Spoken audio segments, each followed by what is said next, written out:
What's something? What's the number one thing that you're struggling with right now?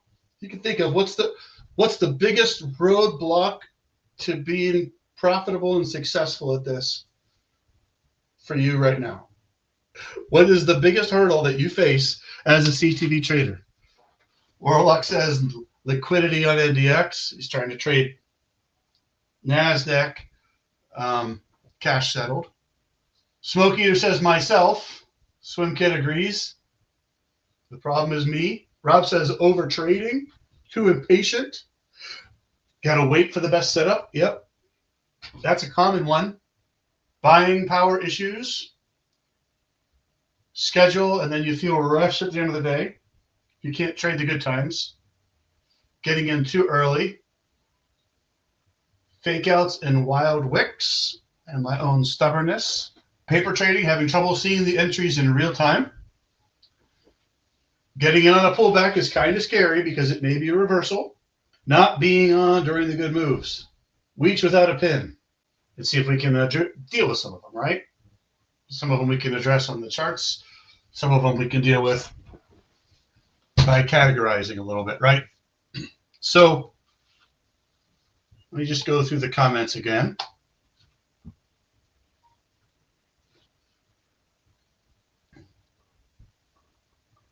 See, not everybody commented, but in terms of we've got timing in terms of during the day, being able to trade during the right time. Got a couple people saying that kind of thing. Over trading, getting in too early, getting in too late. So timing would be a category there. Buying power issues. So Pharmacy Gym with the buying power, what I've been doing lately, because we've got pretty high implied volatility, it's not as high as it was last week. Still 81 percentile, still fairly high. But because we've got pretty high, I'm not selling any spreads back. What I did today actually is I would get spreads and then buy SPY calls. So I try to get my profit with the SPY calls, and then I would just convert with the spreads. That's what I was doing today, because then it doesn't take a buying power hit. Converting and not closing. Oscar and Derek maybe lose 30 trades in a row. Did you catch the losing trades sickness? And now you're just carrying it around with you like Linus? Well, you could change that. Were they hitting the button for you? Or are you just following along blindly and they had bad ideas? Both of which are bad.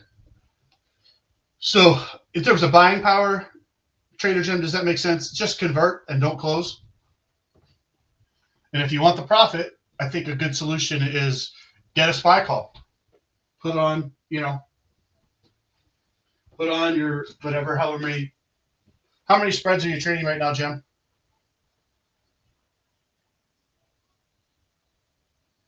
Yeah. So that's what I was doing today. Trade 2 spreads and buy a call.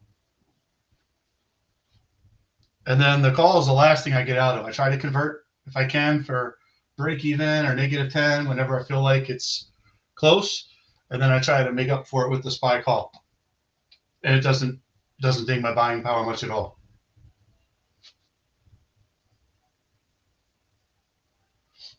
Okay, I'm not really sure how it would affect my stop if I convert for a loss.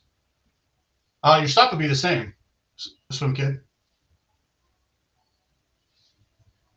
Your stop would be the same. Just when it hits there, instead of just closing the trade, just convert it.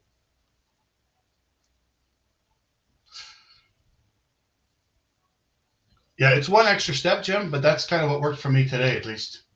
I was able to make maybe 40 bucks on a call and then convert. Actually, I was buying 2 calls. I take it back. I was buying 2 calls and 2 spreads. So I would make like 50 bucks total on the 2 calls. And then I could convert and end up with a profit and convert for like break even or -10.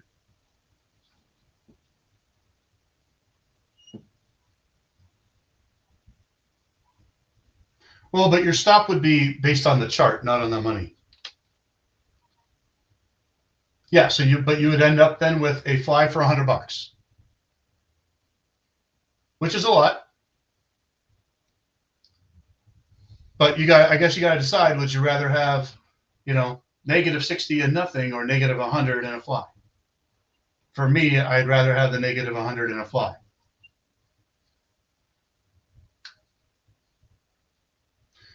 But you haven't lost more than $100 until that fly is over either. So that's another way to think about it, right? So think about the value of a, here's an interesting exercise. I'm trying to get to all these issues eventually. I'll circle back, right? What was our trading range today? We opened at 57.18, but really from the time that we start trading at like 10 o'clock, let's say, you had a low here at 57.45. So 45 realistically got down to, yeah, that didn't get below there. Got down to 43, up to 70, 75. So let's say, roughly about a 30-point trading range today in terms of if you were trying to get flies, right? I'm not really counting this because this wouldn't, that's not a place you get flies. You might try here. You might start your trading here, but it got all the way down to here. So let's say it's a 30-point range, roughly, right? So that's 3 flies. If you had 3 flies today, if you had like the 45s and the 55s and the 65s, you basically have it covered. Let's even say 4 flies. Let's err on the side of being right. If you had 4 flies, you had the map covered pretty well, right? So if you think each fly has an average value, it could hit between 0 and 500, right? Fair to call that an average value of 250? If you just threw a dart, if it was going to hit your fly and you threw a dart, would you say it's got an average of 250? So what is a fly worth?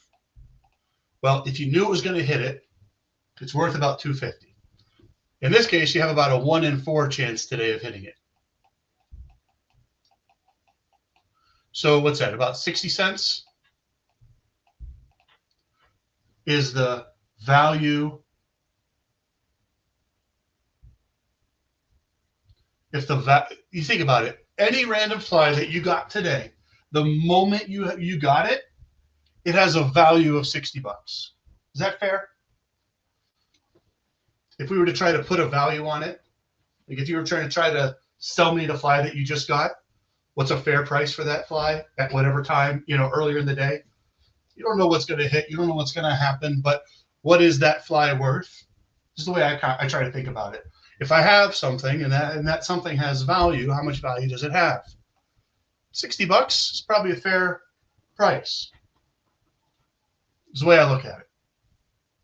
So if you have the choice of being down $40, here's like your trade doesn't work. So here's option A. You're down $40 and you have 0. Or option B, no, I'm sorry. Take this back. You said $60. In Swim Kids example, option A, you're at minus $60 and you have nothing, no fly.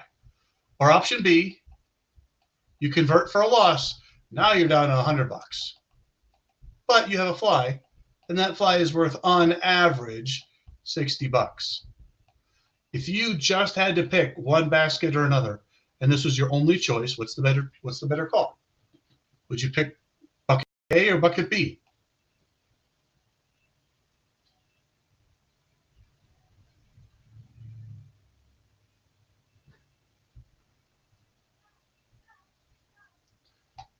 Now, this is an average value of 60. It could be more, it could be less. We don't know.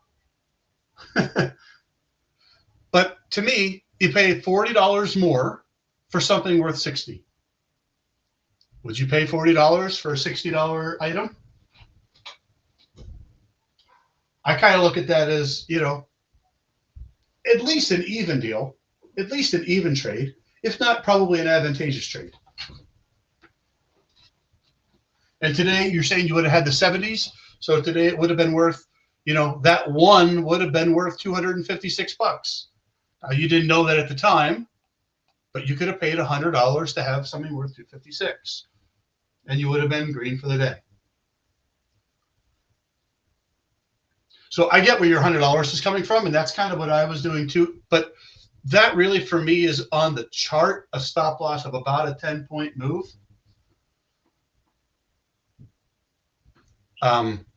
So that's why I was saying it wouldn't affect where you put your stop on your chart.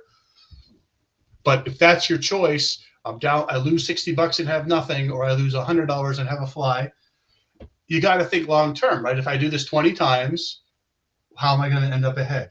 Now today you might end up paying $100 for something and it doesn't hit, and then you think, oh, it's a dumb move. Or today, you bought it for 100 and you hit for 256, and you think that's brilliant. I'll do that every day. No. You do it over time. You just think if this was over time, right?